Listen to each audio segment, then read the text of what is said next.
de recevoir des papas de la maison. Lui n'est plus étranger. Il est pasteur dans l'assemblée. Notre coach, notre moteur, pasteur Élie, je vous en prie. Que Dieu vous bénisse.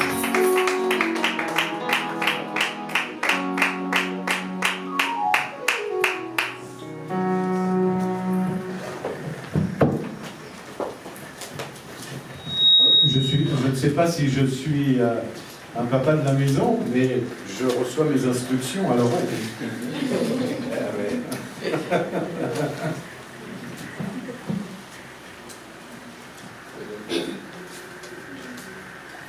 Est-ce qu'on peut, juste 2 minutes, rechanter ce chant de tout à l'heure qui dit « Je parlerai de ta bonté ». Parce que je ne veux pas dire que c'est le thème que je voulais partager avec vous, mais le Saint-Esprit, quand il parle, il ne se trompe jamais, et il parle d'une seule voix. J'aimerais qu'on puisse... je ne vais pas trop chanter avec vous, parce que c'est un peu là. Il y en a qu'un qui m'entend chanter bien.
J'étais vraiment content d'entendre ce chant.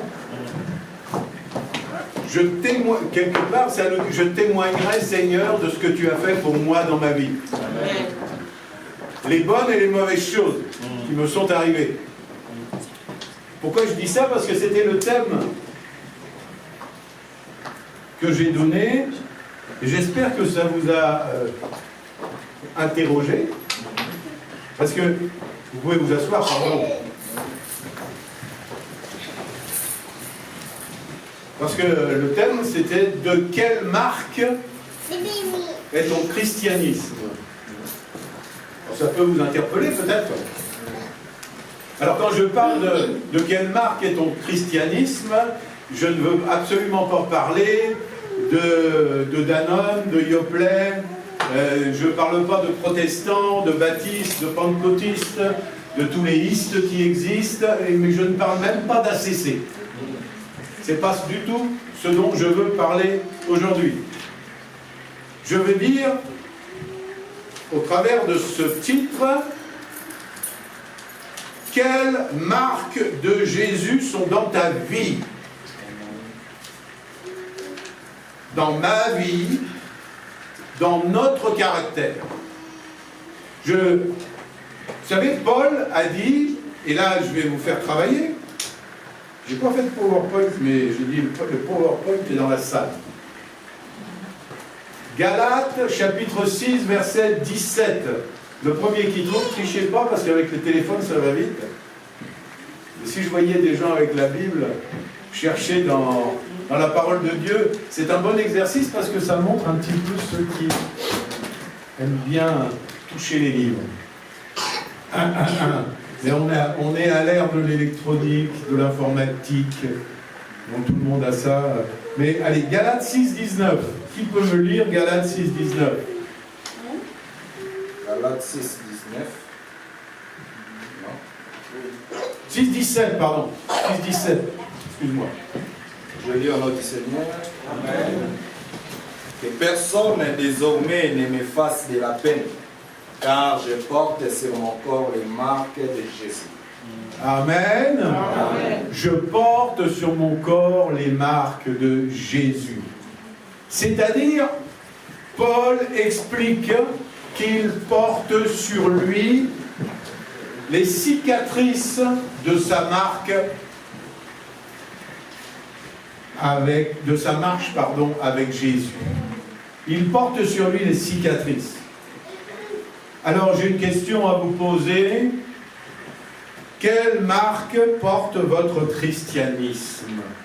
Comment Christ, en d'autres termes, comment Christ imprime son caractère dans votre vie? Vous savez, dans les temps où nous vivons, Dieu veut que nous soyons des témoins. On l'a chanté.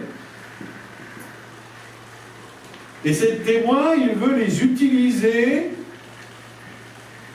Et pour nous utiliser, il veut que nous soyons marqués, imprimés de Jésus-Christ.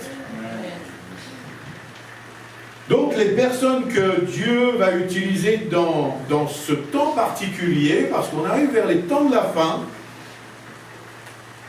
sont des personnes qui vont être prêtes à être utilisées, à se laisser transformer, à laisser transformer leur cœur, à réformer leur cœur, leur intelligence et leur façon de marcher avec lui. Il s'adresse à vous ce matin.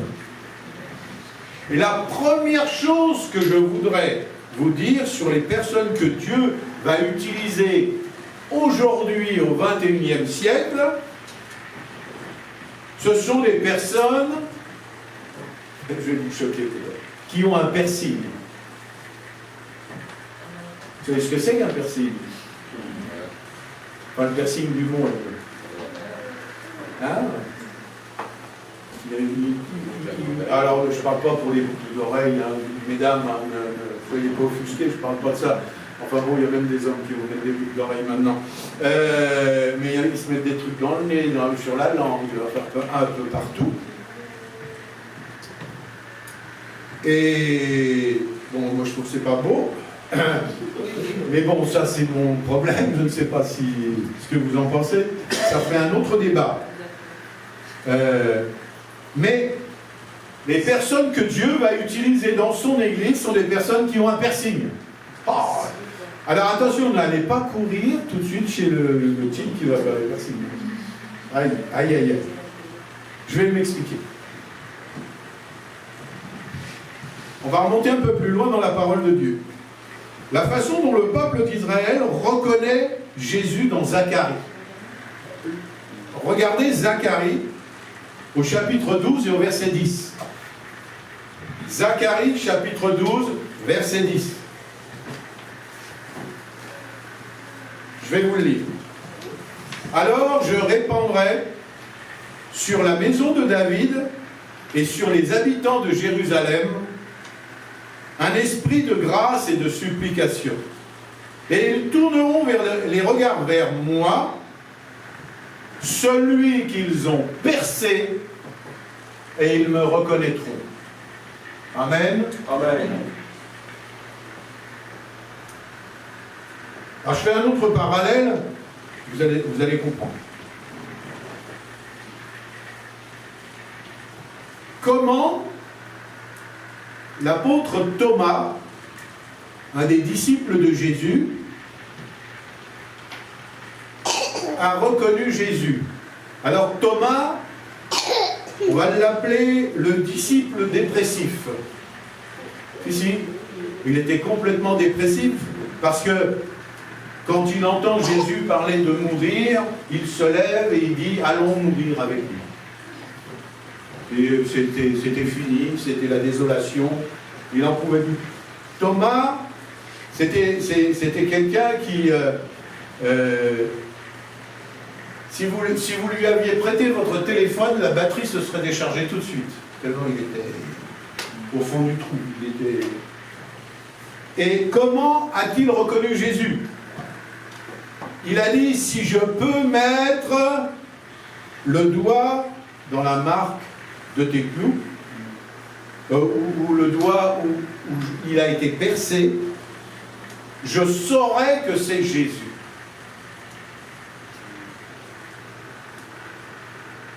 Donc il avait besoin de ça pour reconnaître Jésus. Donc dans Zacharie on en parle, dans le Nouveau Testament on en parle, et la Bible nous parle aussi du perçage d'oreilles des hommes. Peut-être que vous avez lu la Bible, mais vous n'avez pas fait attention à ce passage. Alors vous trouvez ça dans l'Ancien Testament. Vous allez trouver ça dans Deutéronome, au chapitre 15, au verset 16 et 17, et dans Exode, au chapitre 21, et au verset 5 et 6. Je vous ai donné les références, vous me les lirez après.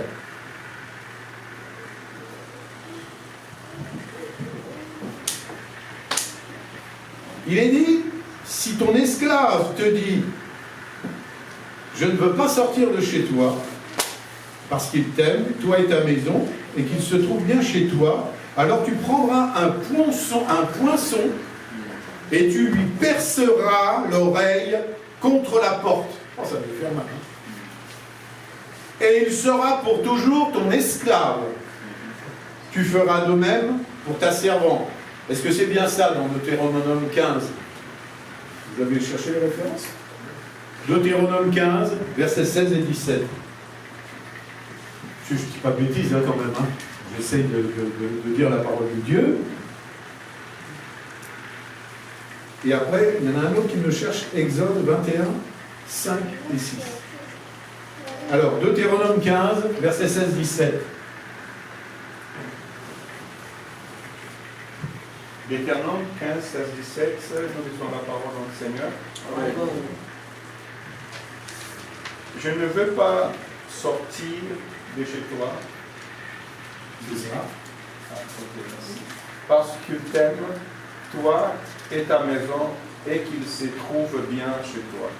Alors tu prendras un poisson et tu lui perceras l'oreille contre la porte, et il sera pour toujours ton esclave. Tu feras de même pour ta servante. Oui, tu feras de même pour ta servante. Parole de l'Éternel. Amen. Amen. Et Exode 21, 5, 6. Vas-y, ma sœur, puisque tu es debout. Je lis la parole au nom de Jésus. Amen. Si l'esclave dit, j'aime mon maître, ma femme et mes enfants, je ne veux pas sortir libre. Alors son maître le conduira devant Dieu et le fera approcher de la porte ou du poteau, et son maître lui percera l'oreille avec un poinçon, et l'esclave sera pour toujours à son service. Amen. Amen. Alors, je vous demande pardon, mais on ne parle pas d'esclavage comme le peuple africain a pu le vivre. Hein. Donc on est dans un autre contexte. Et là, on parle de gens qui étaient tellement bien avec le peuple hébreu. Ils ne voulaient plus partir. Ils se sentaient comme faisant partie de la famille. Donc dans cet ancien Israël, un esclave, c'est-à-dire un serviteur, qui voulait demeurer avec son maître, se faisait percer l'oreille.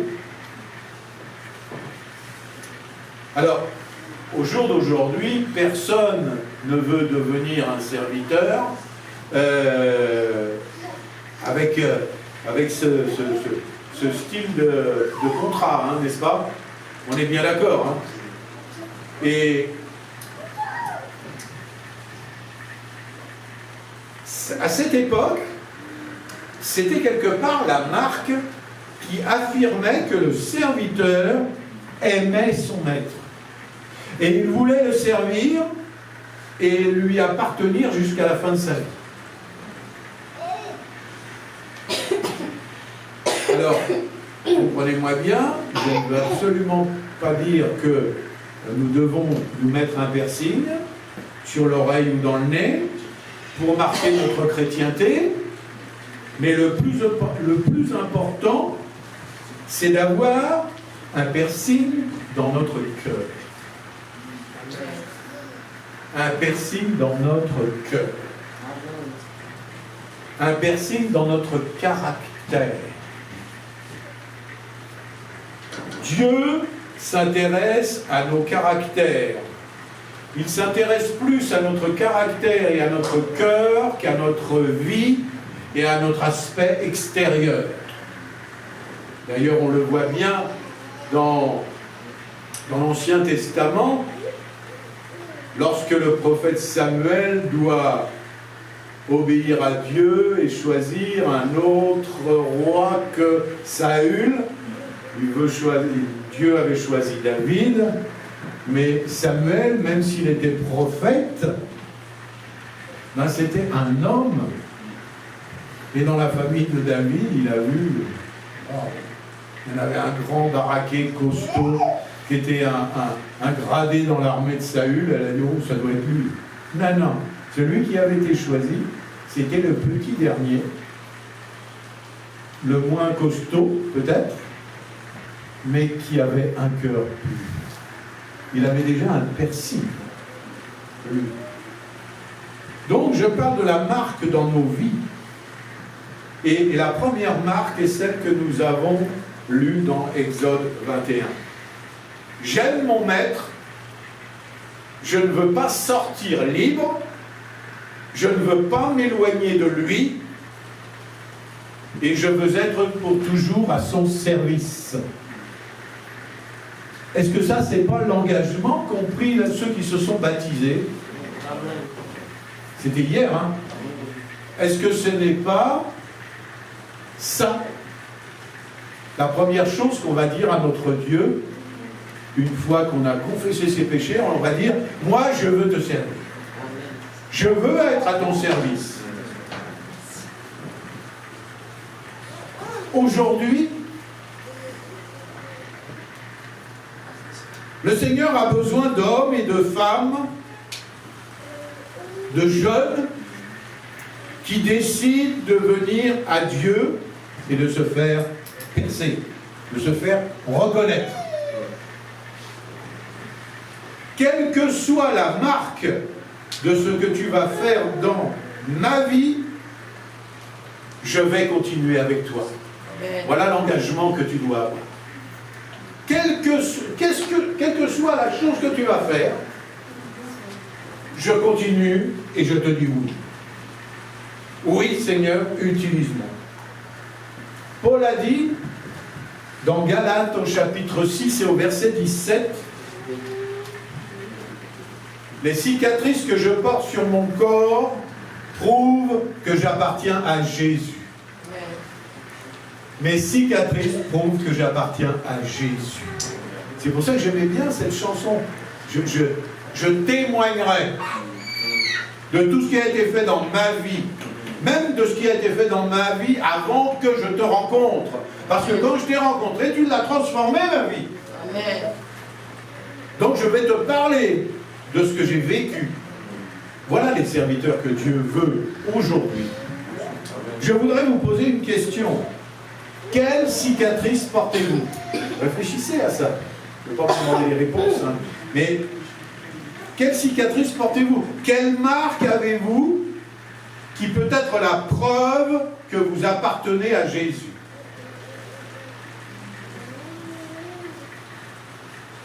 Est-ce qu'il y a au-dedans de vous des marques, des cicatrices? Vous savez, la Bible nous dit dans Ésaïe 53 et au verset 5, « Nous sommes guéris dans les meurtrissures de Jésus. » N'est-ce pas? Eh bien moi je vous dis, nous sommes édifiés dans les cicatrices de nos frères et de nos sœurs. Nous sommes édifiés dans les cicatrices de nos frères et de nos sœurs. Moi, je pense que chacun d'entre vous, le Seigneur va vous utiliser et va vous faire rencontrer des gens qui ont certainement vécu les mêmes galères que vous. Pourquoi? Parce que vous serez à même de leur expliquer ce que Dieu a fait pour vous. Vous saurez de quoi vous parlez. Vous n'allez pas parler de quelque chose que vous ne connaissez pas. Ou de quelque chose d'extrêmement théologique. Ça ne marche plus, ça. Et ça ne va pas durer longtemps. Ça ne va pas s'ancrer dans votre cœur. Mais si vous parlez de vos galères, et de ce que Dieu a fait pour vous quand vous étiez dans la galère, waouh! Et pourquoi je n'essaierai pas moi aussi? Parce que lorsque vous allez faire ça, la personne qui va être à vos côtés, qui va vous entendre, c'est comme Thomas va pouvoir mettre le doigt là où il y a eu la cicatrice, là où il y a eu le piercing, là où il a été percé.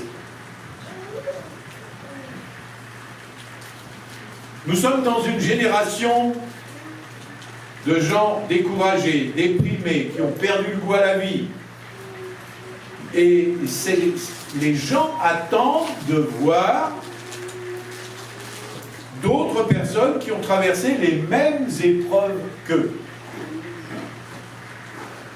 qui ont été percées dans leur vie, mais qui aujourd'hui manifestent la lumière, manifestent la grâce, manifestent la joie, manifestent la paix. Et tout ça, c'est Dieu qui nous le donne. Donc c'est ça que nous devons partager. Pas des théologies, pas de la théologie. Moi je vais vous en faire de la théologie. Au bout d'une heure, vous aurez la migraine, vous allez prendre 2 Efferalgan et vous allez vous coucher. On peut en faire après de la théologie. Bien sûr, pour approfondir ses connaissances. Je ne dis pas le contraire. Mais ne témoignez pas de ça. Mon frère, ma soeur, les épreuves vont devenir ta qualification. Et si tu n'es pas percé, tes dons, ton chant en langue, excusez-moi de ne pas vous choquer, vos petits sons charismatiques, vos prières interminables, j'ai envie d'appeler ça, attention, c'est pas une insulte que je veux dire, mais tout ce folklore évangélique ne fera pas l'affaire pour ceux du dehors, parce que les gens, comme Thomas, voudront mettre le doigt sur les marques, sur les piercings de ta vie. Et ça va faire la différence. Amen? Amen. La façon dont je vais faire face aux épreuves, la façon dont je vais faire face aux difficultés, c'est ma façon de faire mes preuves vis-à-vis du Seigneur et vis-à-vis de ceux qui vous entourent. Comment vous allez vivre ça? Moi, je l'ai déjà raconté, mais je le redis encore. Avant de rentrer dans le ministère, j'ai vécu une épreuve difficile, compliquée. Et c'est vrai que, en apprenant cette épreuve, j'étais abattu. On habitait dans un petit village, et vite, je faisais 20 mètres, j'étais dans les bois. J'ai été dans les bois tous les jours pendant un certain temps, et je criais. Je criais pas à Dieu, je criais après Dieu. J'étais pas content de ma situation. J'étais révolté. Dieu m'a enseigné, Dieu m'a montré, Dieu m'a apaisé, Dieu m'a donné sa paix, et Dieu m'a donné l'assurance, comme il l'a donné à David et comme il l'a donné à d'autres, je serai avec toi. Amen. Et tu seras victorieux.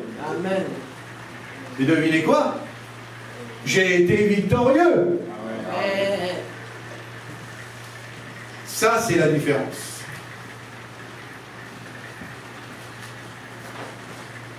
Et nous devons dire, la joie du Seigneur est ma force. Amen. Même au moment où mes larmes vont couler, je dois dire, tu es toujours mon espérance. C'est toujours sur toi que je porte mes yeux. C'est ce que veulent voir les gens. Moi, je parle souvent de mon père spirituel, avec qui j'ai travaillé avant de me convertir. Mais tout le monde, c'était dans une gendarmerie, hein, d'une grosse boutique, mais tout le monde voulait travailler avec lui. Pourquoi? Parce qu'il respirait la paix et la tranquillité. Quand il y avait des soucis, des problèmes, on a été sur des meurtres, sur des suicides, sur des accidents très importants. Mais tout allait bien. Il n'y avait pas de panique. Il respirait, il transpirait la paix de Dieu. Oh, ce témoignage-là. Mais tout le monde voulait bosser avec lui. Les week-ends, parce qu'il était gradé, un week-end sur 5, c'était lui qui était de permanence, mais tout le monde voulait être de permanence avec lui. Parce qu'il se disait, au moins s'il y a un problème, tout va aller bien, même s'il y a un problème.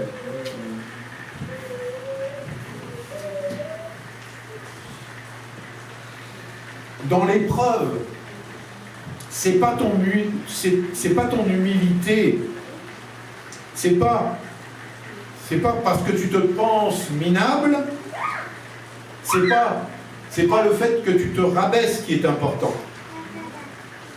Ce qui est important, ce qui va compter, c'est que tu penses un peu moins à toi-même et un peu plus à lui. Parce que quand on a un problème, une difficulté, on se concentre sur notre difficulté, notre problème, sur notre personne. On devrait se concentrer sur lui. Que tu lui dises, Seigneur, quelles que soient les circonstances, tu es toujours digne de louange, tu es toujours mon espérance, même au moment le plus difficile et le plus critique, le plus décevant, le plus triste, c'est sur toi que je vais compter. Des fois c'est compliqué, mais c'est le réflexe que nous devrions avoir. Lorsque l'épreuve te marque dans la chair, tu reçois un beau persil. Et tu deviens beau, tu deviens belle, tu deviens une lumière. Il y a une lumière qui vient sur toi. C'est la lumière du Seigneur qui vient te traverser.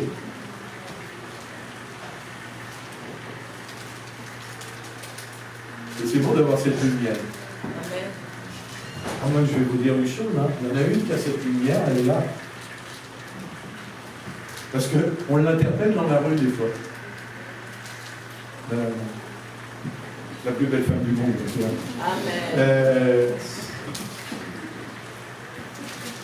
Elle va à Centre 2. Il y a une dame qui la croise et puis qui lui fait ça. Interpellée, elle dit « Pardon madame, vous voulez me dire quelque chose ?» Et la dame lui fait « Vous avez une lumière sur vous. » C'est ce que les gens veulent voir.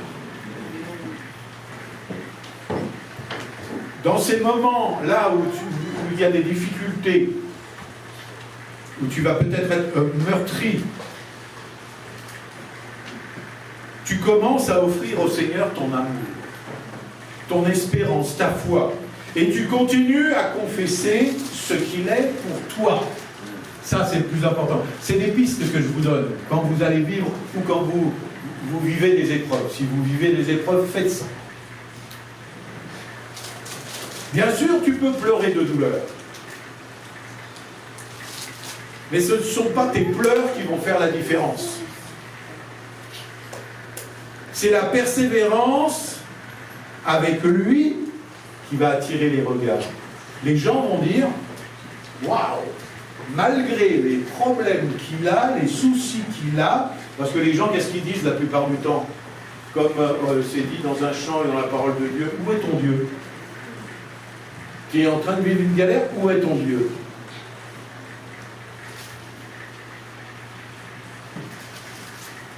Mon frère, ma sœur, tes épreuves sont tes galons. Tu vas devenir gradé. Je ne vous souhaite pas les épreuves, mais je veux dire toutes les épreuves de la vie. Parce que celui qui dit « moi je suis chrétien », tout va bien. C'est pas un chemin de rose, hein, parsemé de pétales de rose. Hein. On vit des épreuves, on vit des moments difficiles, des fois des moments compliqués. Comment tu les traverses? Si tu les traverses avec la foi en ton Dieu, en manifestant ta foi, waouh! Là, les galons arrivent. Alors, les galons, c'est pas pour que tu te la pètes. Hein. Excusez-moi les propos, mais c'est pas pour que tu t'enorgueillisses. La génération d'aujourd'hui a besoin d'espérance. Cette génération a besoin d'entendre des hommes et des femmes qui portent sur eux la marque des blessures de leur vie. Pas qui sont tout propres sur eux. Moi, tout va bien. Alléluia! Alléluia, tout va bien. C'est bien pour toi. Il y a des gens qui ont besoin de comprendre pourquoi tu t'es donné à Christ. Alors, il y a des gens qui ont besoin de savoir que tu as vécu les mêmes galères qu'eux. Bon, il y en a, ils ont tant besoin. Moi, c'était mon cas. Hein. Je me suis pas converti parce que j'étais dans le groupe. Au contraire, tout allait bien. Mais bon, les gens que Dieu va mettre sur ta route sont des gens qui te ressemblent, qui sont semblables à toi, qui ont vécu les mêmes galères que toi.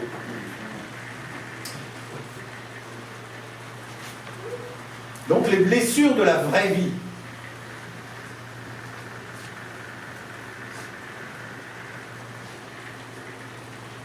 Et si tu es comme ça, tu vas attirer le regard. C'est des gens, ils ont traversé les épreuves, vous traversez les épreuves que, j'allais dire, les sans-dieux, ceux qui ne croient pas, ont traversé aussi. Et eux vont voir, oui, mais Dieu est avec eux. Et à la fin, vous allez être de ceux, étant donné que vous aurez ces marques, qui vont être crédibles à leurs yeux. Parce que vous saurez de quoi vous parlez.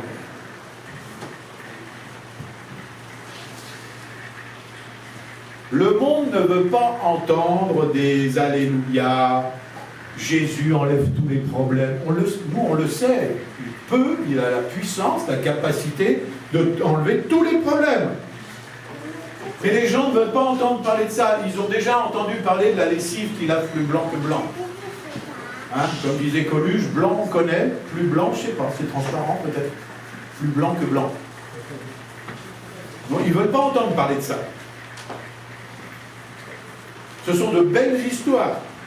Mais quand ces personnes de l'extérieur, quand tu leur dis « Je sais ce que c'est que de traverser la vie, j'ai vécu les mêmes épreuves, je peux te raconter mon histoire », là, ça les interpelle. Et tu racontes ton histoire, tu racontes tes cicatrices. Et dans tes cicatrices, tu leur racontes ta rencontre avec Jésus. ils vont être guéris, ils vont reprendre espoir au travers de ton témoignage. Amen. Amen.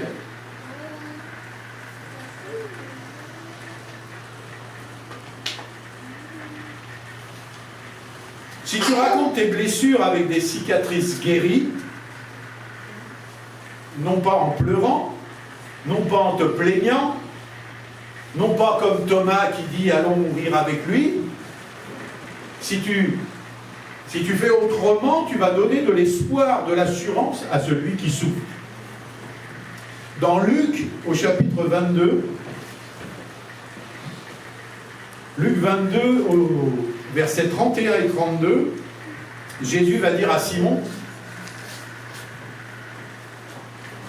Simon, Simon, Satan vous a réclamé pour vous passer au crible, comme le blé.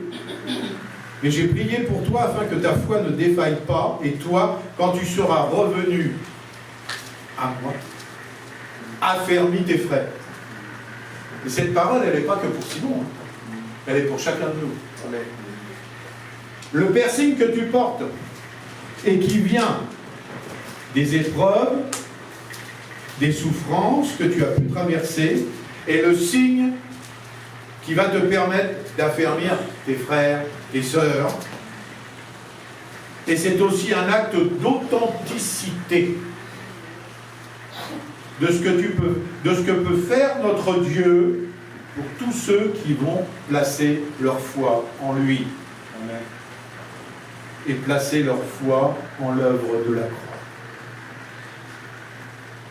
Est-ce que vous voulez être de ceux qui vont dire et affirmer « Seigneur, je t'aime, et je t'aime tant que quoi qu'il arrive dans ma vie, je ne te quitterai pas. Je veux avoir le piercing de serviteur qui dit « Jusqu'au bout, Seigneur, rien ne pourra me séparer de ton amour. » Est-ce que ça vous dit, ça? Ben, levez-vous, on va le dire. Ah, ça vous engage, hein? Vous n'êtes pas obligé, hein? Vous n'êtes pas obligé. Après, je passerai, je prendrai un poinçon et un marteau, et puis on mettra l'oreille contre la porte. Je dis, il y en a qui vont s'asseoir. Non, ça va. On va le répéter ensemble, d'accord? Seigneur, je t'aime tant. Seigneur, je t'aime tant. Que quoi qu'il m'arrive dans ma vie, je ne te quitterai pas. Je ne te quitterai pas. Je veux avoir un piercing de serviteur. Je veux avoir un piercing de serviteur. Et ce piercing dit, jusqu'au bout, Seigneur. Jusqu'au bout, Seigneur. Rien pourra me séparer. Rien ne pourra me séparer de ton amour. De ton amour. Je sais en qui j'ai cru. Je sais en qui j'ai cru. Tu vas où tu as percé ma vie, mais j'ai décidé de te suivre et de te donner toute la gloire. Amen. Amen. Alors ça, c'était la première marque. C'était le piercing. Mais il y a une deuxième marque. Les personnes que Dieu va utiliser au XXIe siècle, on va les appeler des métanoïés. Alors vous ne chercherez pas dans le dictionnaire, ni en français, ni en grec, c'est un mot inventé. Par contre, il y a un mot qui existe, métanoïa. Métanoïa, ça veut dire changement de mentalité, changement d'intention, tristesse de ce qu'on éprouve quand on a péché, et douleur d'avoir offensé Dieu. C'est-à-dire repentance, repentir. Voilà ce que ça veut dire métanoïa. Alors, est-ce que vous voulez être des métanoïés? Pourquoi je dis ça? Vous savez, dans notre monde charismatique, évangélique, les émotions ont beaucoup de place. Alors ce n'est pas du tout mal en soi. Tout est important. L'âme a sa place. Déjà dans notre corps, mais dans l'Église. Tu aimeras ton Seigneur, ton Dieu, de tout ton cœur, de toute ton âme, de toutes tes forces, de toutes tes pensées. Tout doit être là, comme dit la parole de Dieu. Les émotions sont là dans l'âme, mais aussi la pensée doit être là, et le renouvellement de la pensée doit se faire. Le renouvellement de ma pensée, et ça c'est le métanoïa. Une repentance ou un repentant ou un repenti, ce n'est pas quelqu'un qui dit « Oh Seigneur, pardon, je me mets à genoux, je pleure, je pleure, je pleure. » Non. C'est quelqu'un qui va dire « Oui, Seigneur, j'ai eu tort. » C'est une vraie prise de conscience que tu dois avoir. Je voyais de travers, j'ai eu tort, et maintenant, grâce à toi, je vois les choses différemment. Amen. Amen. Amen. La reconnaissance du tort devant Dieu est une marque de repentance. C'est une vraie métanoïa. Mon frère, ma soeur, nous avons besoin d'une vraie humilité. Combien d'entre vous depuis le début... Ah, j'ai une question. Combien d'entre vous depuis le début du mois ont dit à leur conjoint, pour ceux qui sont mariés, ou à leur famille, un proche, un parent, j'ai eu tort. Pardon, parce qu'il y en a un qui regarde-le dans les yeux, j'ai eu tort.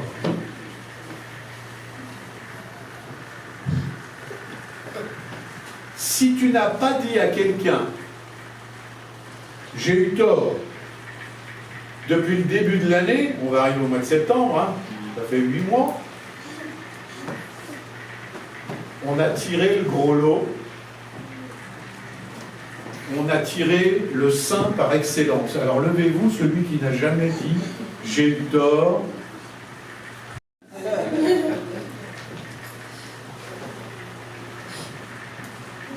Rassurez-moi, vous avez péché depuis le début de l'année.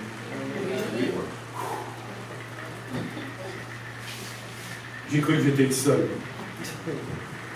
Vous avez dû prendre conscience depuis le début de l'année que conscience d'un péché, vous avez pris conscience que vous avez eu tort, vous avez dû vivre une sincère repentance, donc une sincère métanoïa. Si vous ne vivez pas de cette façon, vous allez rester théorique.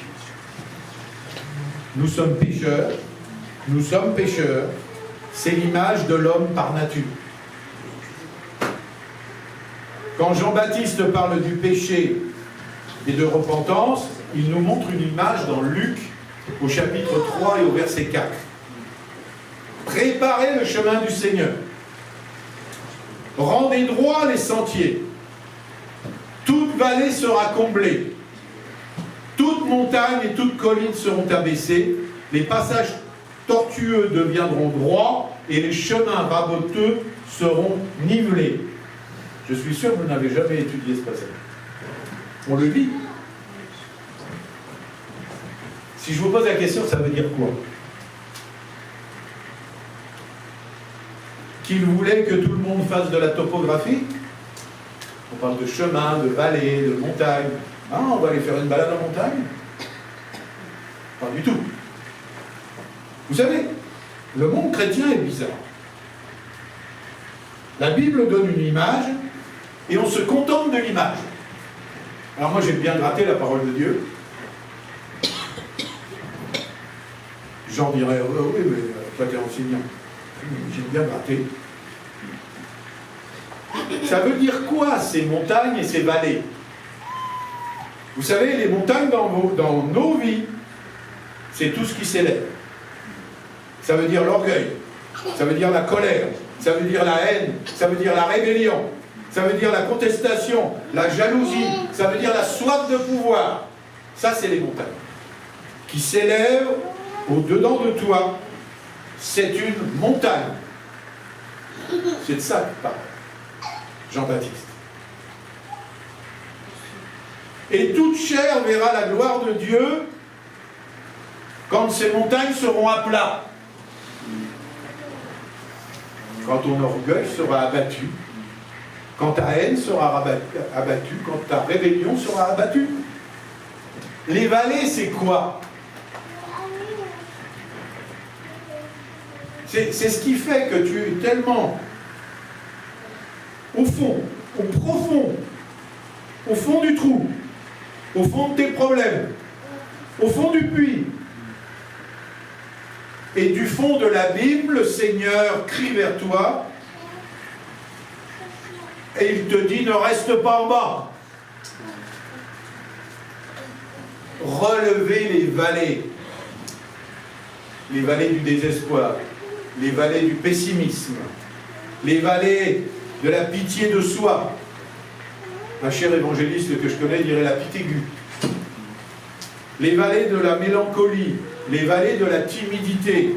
Tout cela, ce ne sont pas des esprits mauvais, méchants, mais un péché, car c'est une attitude décalée par rapport à la volonté de Dieu. Si Dieu me dit « réjouis-toi » et que ma timidité ou ma mélancolie ou mon pessimisme m'empêche d'entrer dans la joie, je suis décalé par rapport à la volonté de Dieu. C'est pas ce qu'il veut pour ta vie. Alors je pêche, puisque je suis décalé de la volonté de Dieu. Je suis en prison, je ne suis pas libre.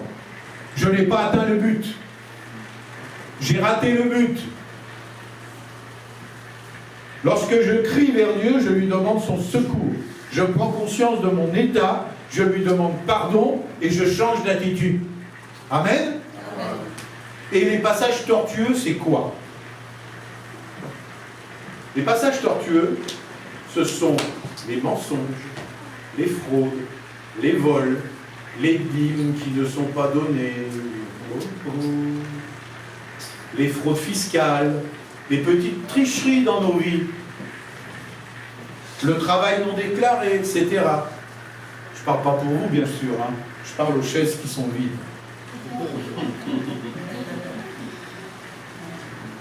Tout ça, ça produit en toi, mon frère, en toi, ma sœur, des choses tordues. Lorsque les montagnes sont abaissées, lorsque les vallées sont relevées, lorsque les chemins tortueux sont redressés, toute chair voit la gloire de Dieu. Amen. Amen. Tu verras la gloire de Dieu en faisant le parcours de repentance régulièrement. Amen. Et les autres le verront aussi comme une marque. Ça, c'était la deuxième marque. Et la dernière marque qui caractérise les gens que Dieu va utiliser, c'est la marque des gens libérés. Pas comme la Reine des Neiges, hein, libérée, délivrée, hein, c'est pas ça. Hein. Vous savez, certains chrétiens portent en eux un ou des secrets douloureux. Et chaque fois qu'ils veulent s'édifier, qu'ils veulent grandir dans la foi et prendre autorité sur l'ennemi, sur les problèmes de leur vie, il y a une voix qui va résonner en eux et qui va dire « Tu ne peux pas parce que tu as fait ça ». Et il te rappelle ce que tu as fait dans ta vie. Waouh! Tu restes donc captif de ce secret douloureux. Je vais vous raconter une histoire. Petite histoire africaine, si vous le voulez bien. Dans un village, il y avait deux frères. Un jeune et un peu plus gros. Lorsque les parents s'absentaient, leur jeu préféré, c'était d'attraper des poulets de la basse-cour et de se les balancer. Et ils rentraient dans la basse-cour et puis ils attrapaient les poulets et puis ils se les lançaient à la figure. Sans leur faire de mal, hein. Mais bon, c'est ce qu'ils pensaient, en tout cas. Et un jour, au cours du jeu, le plus grand lance un poulet et celui-ci tape contre un poteau et meurt. Le poulet, affolé, il va prendre le poulet et l'enterre sans rien dire.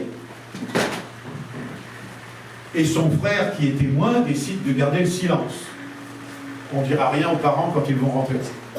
Le père rentre et demande au plus jeune d'aller chercher de l'eau à la rivière. Et le plus jeune, qui était témoin de ce qu'avait fait son frère, rappelez-vous,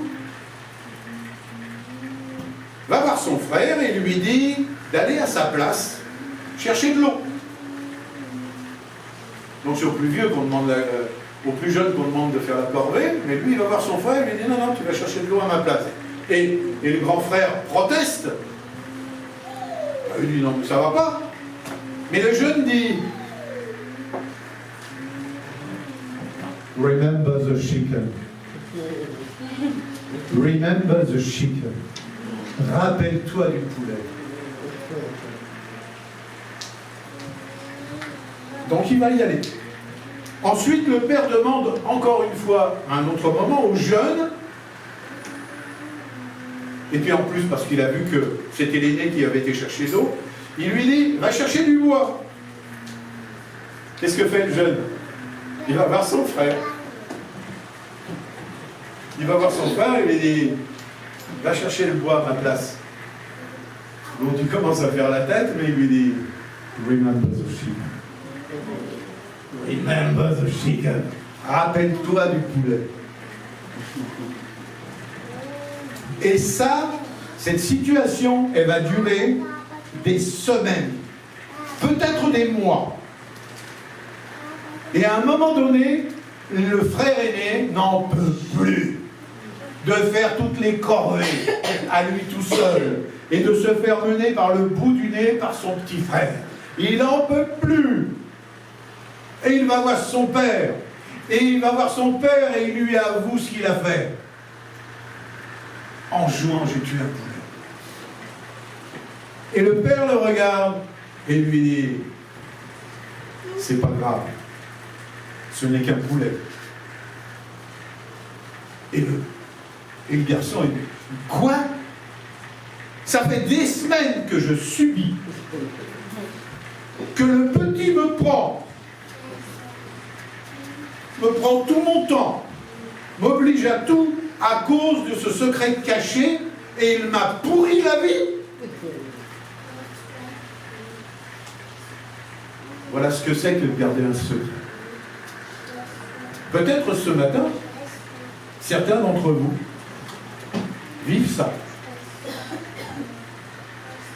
Peut-être que quelqu'un qui veut s'élever dans la joie, dans l'assurance de Jésus-Christ, entend cette voix qui lui dit « Tu ne peux pas. Remember the sheep. Rappelle-toi de ce que tu as fait. » Ça, c'est la voix de l'ennemi, et il n'y a qu'une seule solution. Pour être libre, tu dois vivre une réelle repentance et te débarrasser de tes secrets au pied de la croix, accepter les erreurs, les fautes et les confesser. Amen. Amen. Amen. Il n'y a que comme ça que tu seras libre. Amen. Et tu pourras regarder le diable en face et lui dire, moi, j'ai rien à me reprocher. Si tu veux m'accuser, adresse-toi à mon avocat. Il est tellement puissant. Amen. Il est à la droite de Dieu. Amen. Il est à la droite de Dieu. Amen. Et à chaque fois qu'un élu est accusé, Jésus qui est à la droite de Dieu se lève, regarde son Père, lui montre ses mains percées, les piercings, et lui dit, j'ai payé.